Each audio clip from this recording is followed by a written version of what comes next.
online events. My name is Sean Press. I run these events on behalf of the ACT Chess Association, and it has been a long time since I've done one of these. Back in November 2020, I think was the last one we did for the ACT Chess Association. And since then, here in Canberra, Australia, we've been extraordinarily lucky concerning COVID, and we haven't had any cases in almost a year until last week. There's an outbreak, and we've been locked down. So as a result, the ACT Chess Association is moving back to online chess while the chess clubs can't meet in person. And we had our first event last night. A couple of things have changed. We've moved across to Lichess to host these events now at the ACTCA Fast Chess Club. And the reason we're doing that is that Lichess seems to be a little bit more forgiving in terms of tournament management than our previous platform. We had 33 players last night. It was a very exciting event. Everyone was glad to be playing some chess online, and the tournament itself was won by Fred Litchfield on 4.5 out of 5, ahead of Harry Press and Mark Hummel. And I might feature a Mark Hummel game in another broadcast. He won a very nice Traxler, always a good opening. But today I'm looking at a game by the winner, Fred Litchfield, who in round 2 was playing Mikhail Tal 1, 2, 3, 4, 5. Not his real name, of course. And Fred was black in a dragon. And it was a very interesting and an example of how black can get good counterplay against the dragon. It's not an auto win for white, as Bobby Fischer might have believed. So here we go. Let's start with some moves. The time limit for the tournament game, by the way, was 10 minutes plus 2-second increment. Okay, so the first familiar moves of the Sicilian Dragon. White's taking on d4, knight f6, of course, knight g3, and then bishop e3. So we're going for the Yugoslav attack. Now, for those of you that haven't seen these videos before or are new to this stream, I do like to throw in a few instructive things, not just covering the actual moves itself. So in this case, there are a couple of traps that black can fall for, and the most well-known one, I think, is trying to punish the bishop going to e3 with knight g4. Okay? And the problem with this is bishop b5 suddenly causes a problem for black. Black has to block the check, but in doing so, if they play bishop d7, cuts off the communication between the bishop and the knight on g4, because queen take g4 wins a piece, because the bishop can't take the queen because it's actually pinned against the king, as you can see here. So that's one way of losing a piece. The other way of falling to pieces is to play knight c6 in this position to block the check. But of course, after knight takes c6, b takes c6, you just capture on c6, and you're forking king and rook in the corner. So this is obviously why black doesn't go for knight g4. Bishop g7 is obviously part of the system because you play g6. Pawn to f3 does two things. One, it stops the knight now going to g4. But two, it also supports, at some point in the game, white's attacking move of g4 here as well, because it's protected by the pawn. And so this is a normal attack. And the Sicilian Dragon is well known for being what we might call a race opening, in terms of both sides charging towards the opponent's king, especially after, in a few more moves, we'll see where the kings go to. So queen d2, black castles kingside. Bishop c4 is one line, castling queenside straight away is another. After bishop d7, white castles on the queen side. And what we now get is a situation where black is going to try and attack down the queen side, white is going to attack down the king side, and it's often a race to see who gets there first. Now, Fred at this point chose rook b8, which, if I can remember correctly, is the Chinese dragon.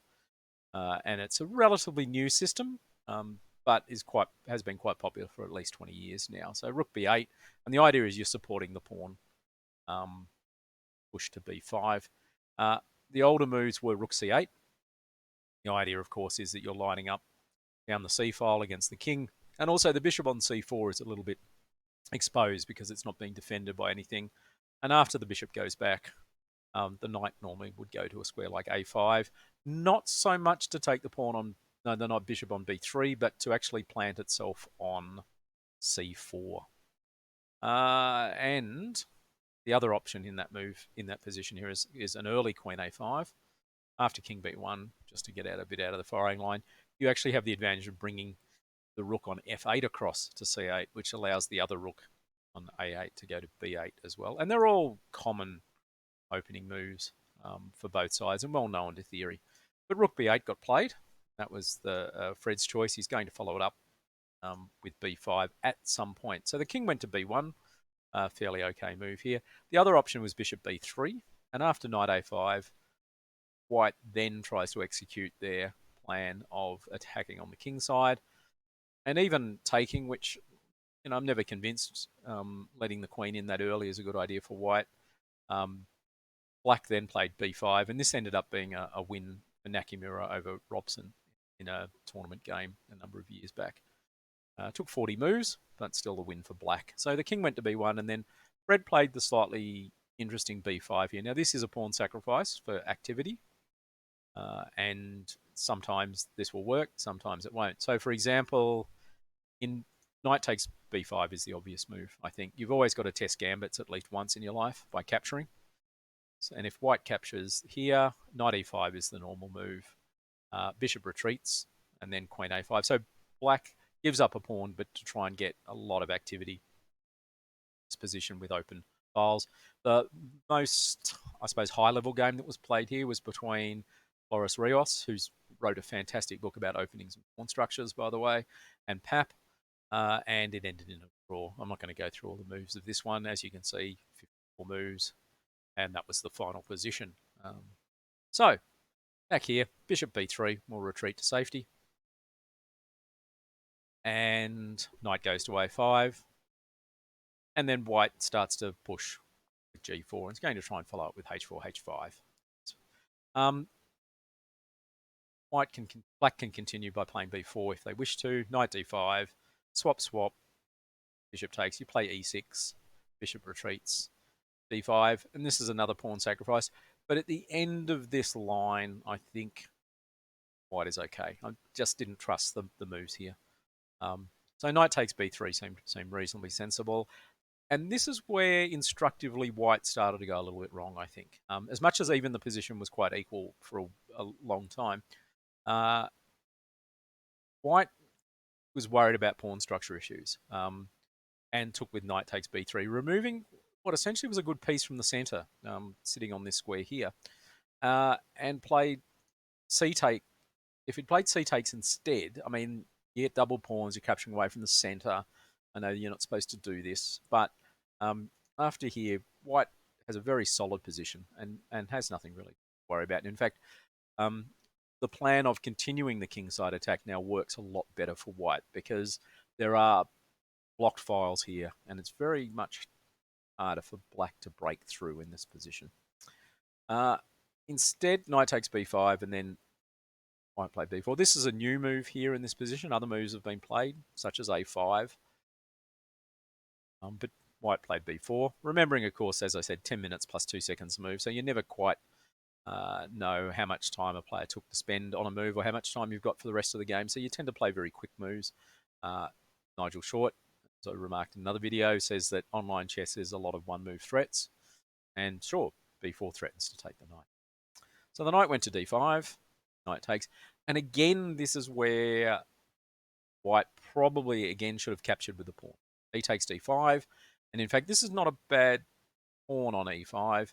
d5, sorry. It's covering c6 and e6. You can't really now play an e6 type move or an e5 type move. Not that you'd want to, but if you did, the pawn would take on e6 and the d6 pawn might fall.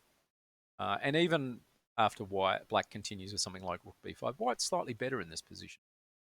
So instead, continuing the I don't want to ruin my pawn structure, I'm just going to take with the queen idea. And now black is starting to get in front. So black played bishop e6, not a bad idea, punting the queen, although the queen could have come back to d2. And again, the position's relatively even. Queen c7 was slightly more exact for black, I think. You're looking at the c2 square. You're going to bring the other rook across. Having said that, after various moves, it got to a very similar position anyway. Instead, again, another inexact move. Now, sometimes winning and losing in the dragon for both sides is just about 1 or 2 tempo. Put your piece on a bad square and it gets punted later, you've lost a tempo. In this case, the bishop on e6 can come to c4 in some lines once the c file is occupied by a rook. And that can just gain black some extra time in this position. As I said, queen d2 was a lot safer because black doesn't get that tempo later in the game. Maybe again, white was worried about the bishop taking the knight and doubling the pawn. So, queen to c7. And we're back to this idea of getting the queen onto the open file. And the race is off. h4, a5, h5, a4. So both players threw their rook pawns up the board towards the opponent's king. Not a bad idea if you can't think of anything else to do and it's perfectly safe in the dragon. Why not? So forces the knight to move. So the knight went to d4. And then, as I said before, black gained a little bit of a tempo by playing bishop to c4. Now, at first you might not think that that's too great problem because the bishop really isn't attacking any more squares than it used to, but it does turn out to be useful in some lines. So the queen went back here, and now the rook came across. So in terms of getting this attack going, it looks like black ended up slightly in front. Black got the moves, the rooks across the B and C files quicker than white has managed to open up the H file. But we capture and we capture. Okay, so now there's an open H file, but white now needs to shovel some heavy pieces into this position here. So bishop h6 is thematic in this idea, and bishop f6 was played. Now I've given this an exclamation mark move, which is a little bit sort of generous because essentially it's the only move. But still, it's just to alert you to the fact that when being with a move like bishop h6, you don't have to let the bishops get exchanged. The bishop's a really important piece for black in this opening, and it's significantly better when it's on the board than when it's in the box next to the board. And I'll just show you what can go wrong if you foolishly decided to exchange. So you take here, queen takes, and in fact, this is a forced win for white. Black is now getting mated. Queen h8 is being threatened down here. So you play something like f6, and that doesn't matter, it's mating too. Queen h8, king here. Okay. A slightly nicer mate is if you ignore the bishop on h6 and you play something like b3 to try and keep the position, the attack going for black. But after bishop takes g7, okay, we can throw in a few intermediate checks here, but I'll just go for the what happens if the king takes line.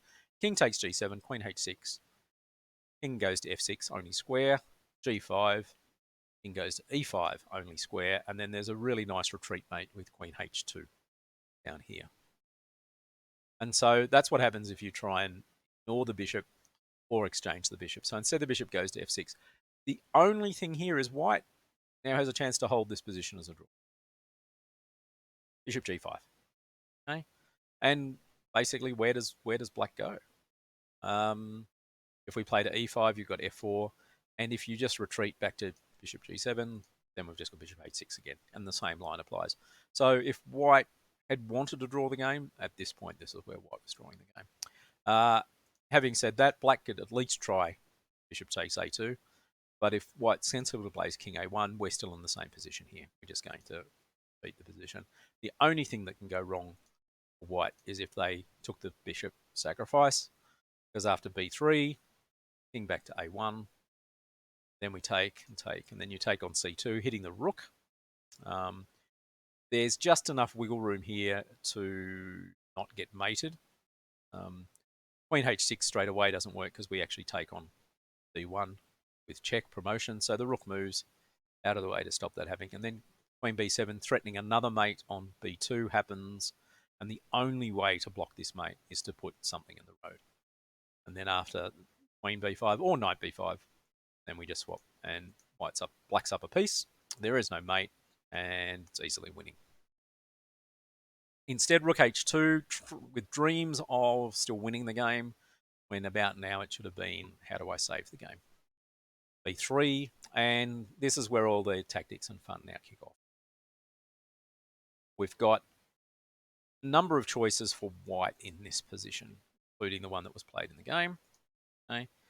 However, I'll just show you where it can all go badly wrong. C takes b3. So we take that way first. And then a takes, pawn to a3. We don't want to open the position up, but there is a line that transposes that later anyway. And then d5. And there's a little sneaky attack on the rook down on h2. And so much so, if you play something like bishop g5 now looking for that same draw, you can end up dropping your rook on h2. So a takes b3 is the other point. And we take, then c takes. And that transposes the other line I just mentioned, where if instead of playing a3 you took, bishop now takes on b3, hitting the rook on d1. But after knight takes and rook takes, the rook and the bishop combine to hit the b2 pawn, and it's incredibly difficult for white to defend that square. And finally, if we played a3 straight away, we take on c2, queen takes c2, e5 is a nice move because I've marked in red all the squares that the knight would like to go to but can't. And the only option is knight e2, but if you play knight e2, then bishop a2 check manages to win the queen after the king moves by taking. So that was trouble for white in this position, and white played c3. And there was another nice tactic. The move that black played was perfectly fine, bishop a2. Black's pretty easily winning now in this position. And I'm more interested in how the game finishes off. But there's another little tactical idea that you might bear in mind for another day. And that is a3 also works nicely here. Because then there's just this question of how do I take? So, for example, I take on a3, take on a2, king goes to a1 and queen a5, and white is in big trouble. They're not getting their mating attack in, and there's just lots of little tricks here that are open for black to use tactically. So that's a good position. If you play a takes b3, bishop takes b3, rook moves, take on b2, queen takes b2, and bishop c4 just wins the queen because of the pin down this file here. And if the king headed to a1 instead, we take on b2 with check, queen takes b2, bishop takes a2, and when the queen goes back here, this transposes into the line that I showed previously, which was this line here. So this just goes to show you how much trouble white is in this position. Those pawns that just ran up the board, just causing too much grief now. So we took here, black took here, bishop takes a2, king goes into the corner, and a3. And a3 kind of the same as what I suggested in the previous note, with one small exception, and that is white can actually flick b4 into this position. And it looks like b4 is not a bad idea to hold up, but black still has some lots of good moves here, including the bishop b3 idea that I showed slightly earlier. So now the rook on d1 is under attack, and it's a question of where the rook should go. And I was actually watching this game as it was unfolding, and I saw that the rook needed to move. And at first, well, not at first, but I went, well, rook c1, but then rook c1 looks like you're in trouble because of the pin down the c file in the sense that rook takes b4 is on. So the rook went to c1. Now the rook could have gone to e1, but then queen takes c3 happens because the pawn's undefended. We swap off. So one of the things about attacks is, of course, you like them to turn into mating attacks. But even if they don't turn into mating attacks, if you can just cash in the position and end up pawn or two up, you should be very happy. So in this position, after knight takes b3, rook c2, discovered check because of the bishop lurking there on f6. Remember I said save this bishop? Bishop's been saved for a good reason. And after we block with e5, we have to. Bishop takes e5, rook takes e5. Rook takes h2, and rook takes h2, and black wins a piece because the pawn is taking the rook, or the rook is taking the bishop. Save one, lose the other. So the double attack pays off for white here, and white's just going to be easily winning in this. Black, sorry, is going to be easily winning in this position. So the rook went to c1, and then of course rook takes b4 landed on the board as suggested. After c takes b4, hilariously, when I first looked at this position, I had actually forgotten about the bishop on h6 defending c1, and I just thought it was going to be queen takes, rook takes mate, betting that bishop takes e1 is also possible. But doesn't matter. Bishop takes d4, okay? And notice that the two pawns, a3, a2, and the two bishops, b3 and d4, have all just piled up onto the king. And after queen takes d4, we can just sack the queen here. Queen takes c1, the bishop lurking there on h6 retreats, but after rook c1, it's checkmate. I think white obviously realised this and retreated the rook back, so threatening to take the the rook on b4 next time because there's now enough pieces defending. And then rook takes d4 was a nice follow-up move. Makes sense because the king is completely trapped on a1. And after c takes d4, okay, queen takes c1, and white resigned in this position. Just to show you the very nice mate at the end, if white hadn't resigned, queen takes c1, rook takes c1, rook takes c1, queen has to take, and then you just get bishop takes d4. And after queen b2, you can certainly take with bishop takes b2 mate, but I think a takes b2 is much nicer. And you get the king mated in the corner with the pawns on a2 and b2, which is a pretty nice finish to a well-played attack. Essentially, what this shows, this game all the way through, is that it's a very double-edged opening, the dragon, and you've got to be 100% on top. In terms of where white went wrong, a couple of things. White trying to keep the pawn structure together, probably missed some slightly better moves by capturing with pawns to control other squares, even though you ended up with double pawns or isolated pawns. And the crucial moment was move 24, where certainly white should have started thinking about finding a draw in this position rather than keep playing for a win. Nonetheless, it's good for white to try and play for a win in these positions. You kind of aren't playing white openings like this just to draw the game. But then again, there was a rating difference between the two players. And so heading for a draw might have been the smart move in this case. So that was the wrap-up from the ACT Chess Association's Tuesday Rapid, which was held last night on the 17th of August, 2021. We are looking at running these events once a week on Tuesday from 7 p.m.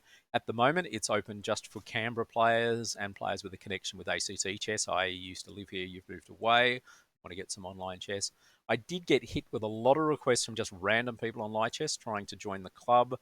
If you can't show a connection with the ACT, I'm just going to not accept that request at this stage. Might change later, but for now, it's just for local players. So thanks for watching this stream. I'm going to put it up on YouTube soon after I finish. So if you've missed it live, don't worry, you can watch the replay at a later stage. So once again, my name is Sean Press. I run these events on behalf of the ACT Chess Association, and this was a summary of our event that we held last night.